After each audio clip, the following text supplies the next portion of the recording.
Phone tapping సంబంధించి ఈరోజు కేసీఆర్ కొడుకును, కేసీఆర్ సుపుత్రుని, కేసీఆర్ ముద్దుల పుత్రుని ఇవాళ సిట్టు విచారణ పిలిచింది.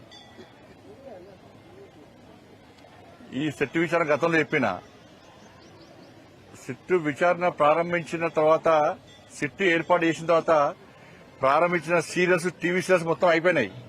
ది ఎండ్, శుభం పడ్డది. కానీ దీన్ని మాత్రం ఎండ్ లేదు, శుభం లేదు.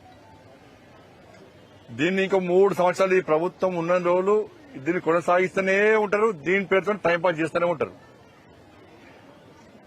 కానీ కాంగ్రెస్ పార్టీ ప్రభుత్వం అనుకుంటుంది ప్రజలు గుర్తిస్తలేరు, మేము ఏదో చేస్తున్నామని ప్రజలు అనుకుంటున్నారు, మమ్మల్ని నమ్ముతున్నారని చెప్పి కాంగ్రెస్ పార్టీ ప్రభుత్వం అనుకుంటున్నది.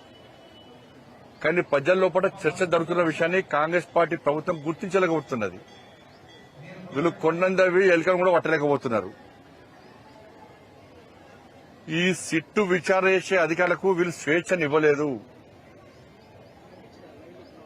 రాష్ట్ర ప్రభుత్వంలోని కొంతమంది పెద్దలు చెప్పిన ప్రకారమే సిట్టు అధికారులు వాళ్ళు వ్యవహరించాలని చెప్పి వస్తున్న విషయం వాస్తవం. సిట్టు విచారణ చేస్తున్న అధికారులు నిజంగా నిజాయితీవంతులు, చాలా పవర్ఫుల్, వాళ్ళ మీద ఎలాంటి అనుమానం లేదు. కానీ వాళ్లకు ఎంత స్వేచ్ఛనిచ్చారో అనే విషయంలో మాత్రం ఇలా అనుమానాలు వస్తున్నాయి. రాష్ట్ర ప్రభుత్వము వాళ్ళ మీద జులుం ప్రదర్శిస్తున్న అధికారుల మీద. రాష్ట్ర ప్రభుత్వం ఎవ్వరి విలువంటే వాళ్ళు పిలిచే పరిస్థితికొచ్చింది. వాళ్ళు కూడా బాధపడుతున్నారు. సిట్ అధికారులు కూడా ఇవాళ కేసీఆర్ కొడుకును పిలిచారు. కేసీఆర్ కొడుకును ఎందుకు పిలిచారు? ఇవాళ ఫోన్ ట్యాపింగ్ చేసిన వ్యక్తినే మీరు వాళ్ళ వాంగ్మూలం కోసం పిలిచిర్రా? దీన్ని హరీష్ రావు గారిని పిలిచారు. పిలిచి ఏమడిగిన మీరు అధికారులే అయిపోయారు. ఈ ఫోన్ ట్యాప్ అయింది, ఈ రోజు ఫోన్ చేసిండ్రు, ఫోన్ ట్యాప్ చేసిండ్రు అని పిలిచిండ్రు. బయటకు ఏం చెప్పుకున్నారు? మేము హరీష్ రావు గారిని పిలుస్తాం, ఎవరు వదిలిపెట్టారో విలువలు మీరు వాళ్ళను. హరీష్ రావు గారిని ఫోన్ ట్యాప్ అనేది పిలిచిర్రా, లేకుంటే ఫోన్ ట్యాప్ చేసేది పిలిచిర్రా? ఇంతవరకు ప్రభుత్వం దగ్గర సమాధానం లేదు. ఇవాళ కేసీఆర్ కొడుకును పిలిచారు. కేసీఆర్ కొడుకును ఆయన ఫోన్ ట్యాప్ చేసేందుకు పిలిచిరా, ఆయన ఫోన్ ట్యాప్ జరిగినందుకు పిలిచిరా? దీని మీద రాష్ట్ర ప్రభుత్వము, సిట్ అధికారులు స్పష్టం చేయాల్సిన అవసరం ఉంది. నేను గతం నుంచి చెప్తున్నా, సిరిసిల్ల సెంటర్ గా, సిరిసిల్ల వేదికగా ఒక కంట్రోల్ రూమ్, ఒక వార్ రూమ్ లెక్క కంట్రోల్ రూమ్ పెట్టుకుని ఈ ఫోన్ ట్యాపింగ్ దందా నడిచింది. హైదరాబాద్ కేంద్రంగా జరగలేదు, సిరిసిల్ల కేంద్రంగా జరిగింది. సిరిసిల్లలో కేసీఆర్ కొడుకు యువరాజు ఆడిందే ఆట, పాడిందే పాట. అలా తనిఖీలు చేసే అధికారం లేదు. బ్రిటిష్ పాలనలా, ఆ నిజాం పాలనలా, ఒక రాజుల పాలనలా, జీ హుజూర్ అనేటువంటి పాలన ఏ విధంగా సాగిందో కేసీఆర్ కొడుకు పాలనలో సిరిసిల్లలో అదే విధంగా జరిగింది. నేను సిట్ వేయకముందే బీఆర్ఎస్ పార్టీ ప్రభుత్వం ఉన్నప్పుడే, ముఖ్యమంత్రిగా కేసీఆర్ ఉన్నప్పుడే, ముఖ్యమంత్రి కొడుకు మంత్రిగా ఉన్నప్పుడే ఈ విషయాన్ని స్పష్టం చేసిన. సిరిసిల్ల సెంటర్ గా జరిగింది అని చెప్పినా కూడా అధికారులు, ప్రభుత్వం పట్టించుకునే పాపన పోలే. 100% వాస్తవం ఇది.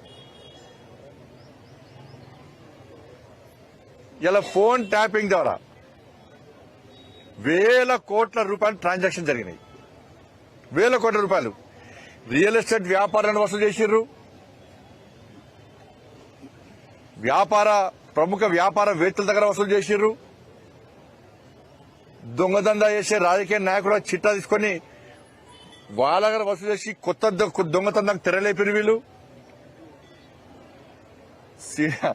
సినిమా హీరోయిన్ల ఫోన్ ట్యాప్ చేసి కూడా ఏ విధంగా లబ్ధి పొందినరో అంత జగమెగిరిన సత్యం. ఏమనుమానం లేదు దానిలో.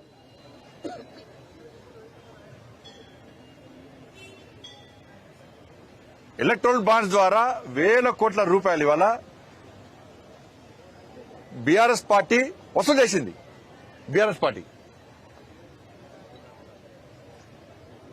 ఇవన్నీ వాస్తవాలే.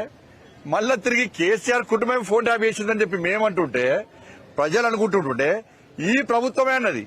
సాక్షాత్తు రాష్ట్ర ముఖ్యమంత్రి గారే నా ఫోన్ ట్యాప్ చేసిర్రు అని చెప్పి ముఖ్యమంత్రి గారే చెప్పారు. కేసీఆర్ కుటుంబం చేసిందని చెప్పారు. జడ్జిల ఫోన్ కూడా ట్యాప్ చేశారు. జడ్జిల ఫోన్లు కూడా, మంత్రుల ఫోన్లు, ఎంపీల ఫోన్లు, ఎమ్మెల్యే ఫోన్లు, ఇవన్నీ జడ్జిల ఫోన్ కూడా ట్యాప్ చేసినప్పుడు కేసీఆర్ కుటుంబమే ఈ దారుణానికి పాల్పడ్డప్పుడు మరి కేసీఆర్ కుటుంబాన్ని వాంగ్మూలం కోసం పిలిచిర్రా? వాళ్ళ అక్యూజులు దిల్లా, వాళ్ళే దొంగలు కాబట్టి విచారణ కోసం పిలిచిర్రా? క్యూన్యూస్ పేరు చెప్పి ఎవరైనా వసూళ్లకు, అక్రమాలకు, బెదిరింపులకు గురి చేసిన క్యూన్యూస్కి సమాచారం ఇవ్వండి. క్యూన్యూస్ ఎప్పుడూ ఇలాంటి చర్యలకు పాల్పడదు, ప్రోత్సహించదు. క్యూన్యూస్ ఎల్లప్పుడూ ప్రజా గొంతుకగా ప్రజల సమస్యల కోసం నిరంతరం పోరాడుతుంది. మీకు ఎలాంటి సమస్య ఉన్నా క్యూన్యూస్ని కాంటాక్ట్ అవ్వండి. సంప్రదించవలసిన ఫోన్ నెంబర్ 7569534968 8688926084.